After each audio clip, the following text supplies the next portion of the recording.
Whole lobster thing. What Italian curse word did we learn from Friends? And which supporting character gave us the most epic Friends catchphrase ever? Hi, I'm Dylan, and you're watching Awesome Movies. She's your lobster! My dear Phoebe, you've always believed in Ross and Rachel. Even when Ross almost lost hope, she knew how to cheer him up.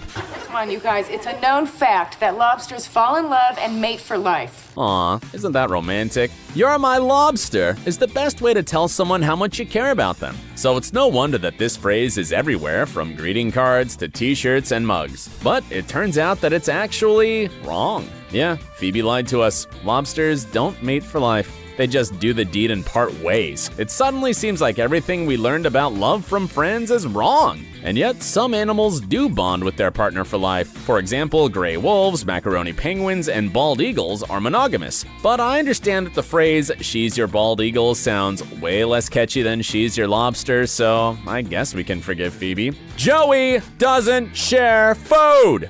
Joey was always obsessed with food, but it was only in the 10th season that we learned just how big his obsession was. He wouldn't even let his date take a few fries off his plate. It's about what the fries represent. What? All food! Well, I actually have to agree with Joey. I mean, why do some people think that it's okay to order a salad and then steal someone else's food? It's totally unacceptable. Besides, you've probably had a friend who'd consider it okay to pinch some milk from your fridge or eat the last slice of your pizza when you turn your back. The best thing you can do in this situation is to yell at them that you don't share food and refer to yourself in the third person. Mark my words, they'll never try to steal your food again. Could I be any more?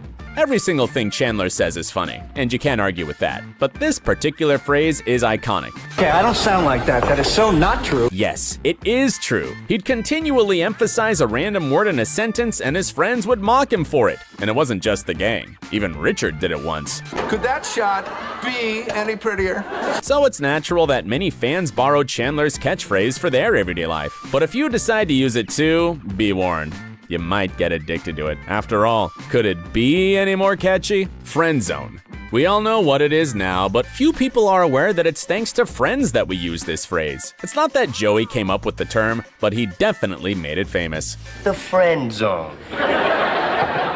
No. I'm not in the zone. But he turned out to be wrong because, in about a year, Ross began dating Rachel, and after all the challenges, they ended up together. It's funny how at some point, Joey found himself in the friend zone when he had a crush on Rachel. This means that even the biggest womanizer and the cutest man on the planet can become mayor of the zone. If Joey got there, no one's immune.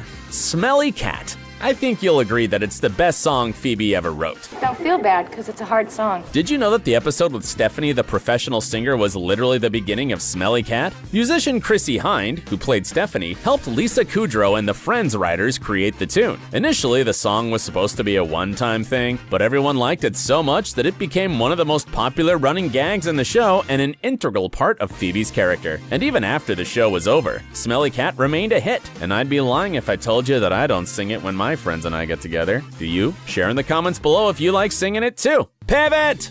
The episode where Ross bought a couch is unforgettable, largely because of the way he wouldn't stop yelling "pivot" while trying to carry it up the stairs. Pivot! Shut up! Shut up! Shut up! We're with Chandler on this one. Yelling the same word repeatedly didn't do anything except make people laugh their heads off. In fact, that's what the Friends actors did on the set while filming. David, Matthew, and Jennifer just couldn't stop laughing. That's how ridiculous the whole thing was.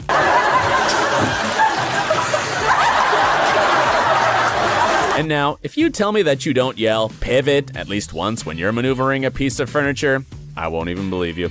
How you doing? Friends gave us so many things, including tons of laughs and the Rachel haircut. But on top of it all, the show gave us the best pickup line ever. How you doing? Joey even made Phoebe blush with it. But although this phrase is so famous, we only heard it in the middle of season 4, and Joey only said it 19 times in the show. Still, it was remarkable, maybe even more remarkable than his magical backpacking through Western Europe story that also became a thing after Friends. And although "how you doing" might sound slightly cheesy, if you say it with Joey's voice inflection and try to copy his unmatched confidence, you're likely to be successful. Have you ever tried to use this pickup line on anyone? Share in the comments if it worked for you. I know! Monica would always utter this phrase in a loud, high-pitched voice that became her trademark. I know! It certainly added to her obsessive-compulsive and competitive nature. Throughout the series, all of her friends would imitate this "I know" at least once, and it was always hilarious. I know! We now use it pretty often in real life when someone tells us something obvious, like, "We had fun today," or "You look great." "I'm fine." When Ross said this phrase, he was trying to pretend that he was cool with Rachel and Joey's romantic relationship. I'm fine. But, in fact, he wasn't fine at all.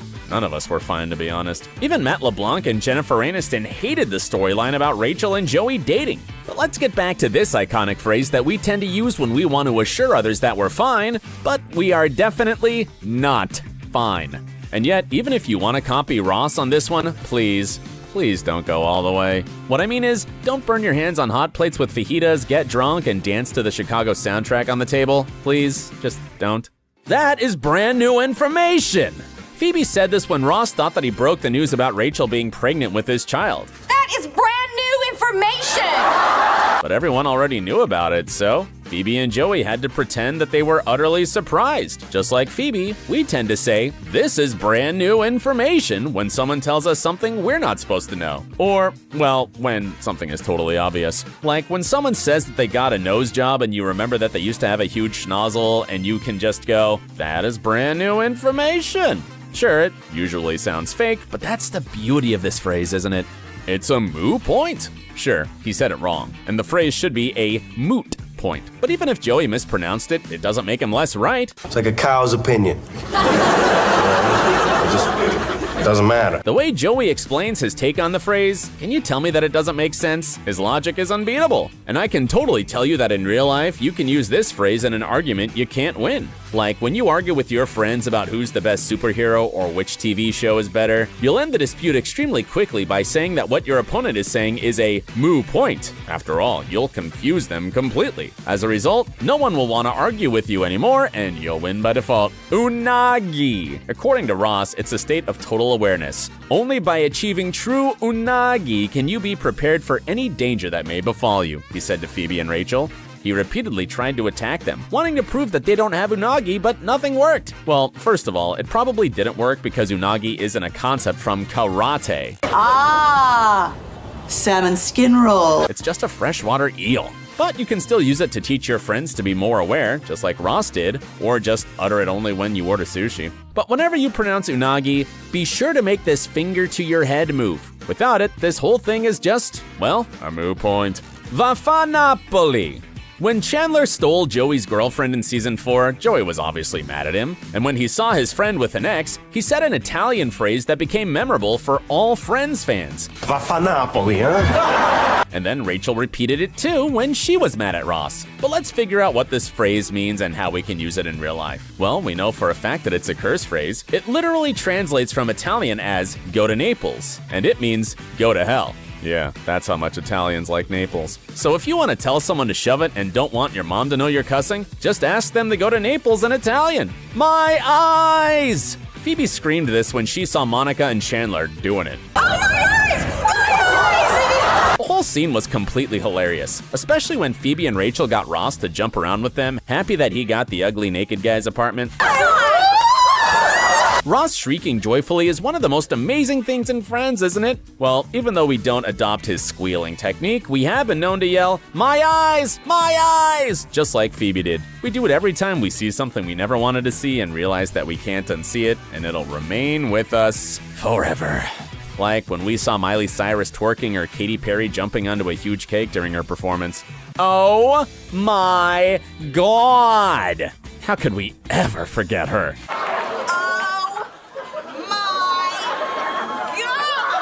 Janice's catchphrase was as unforgettable and as epic as her laugh. By the way, did you notice that she was in every single season of Friends at least once? Well, she didn't physically appear in season 6, but we did hear her voice in one of the episodes. That's why I made you this tape. Happy Happy birthday! Back to Janice's catchphrase. It's best to screech it when you unexpectedly see someone from your past or when something shocking happens. Whenever you say, "Oh my God," in real life, remember that your voice must be as high-pitched as possible, but don't overdo it. You don't want your friends to say that they're going to Yemen just to get rid of you. We were on a break! There's a lot of discussion about whether they were or not, but no one can argue that there's no friends without this phrase. Ross repeated it so frequently, and he even told both of his kids that he and Rachel were on a break. No matter what mommy says, we really were on a break. Well, indeed, it's a decent phrase we can use to get out of all kinds of trouble. And I'm not only talking about a romantic relationship. If your boss sees that you're using Instagram at work, just tell them that you were on a break. And if your boss is a Friends fan, they won't even get mad at you. But still, what do you think about this whole situation? Were Ross and Rachel on a break or not? Which one of these phrases do you use in daily life? Are there any other Friends quotes we missed out? Share in the comments.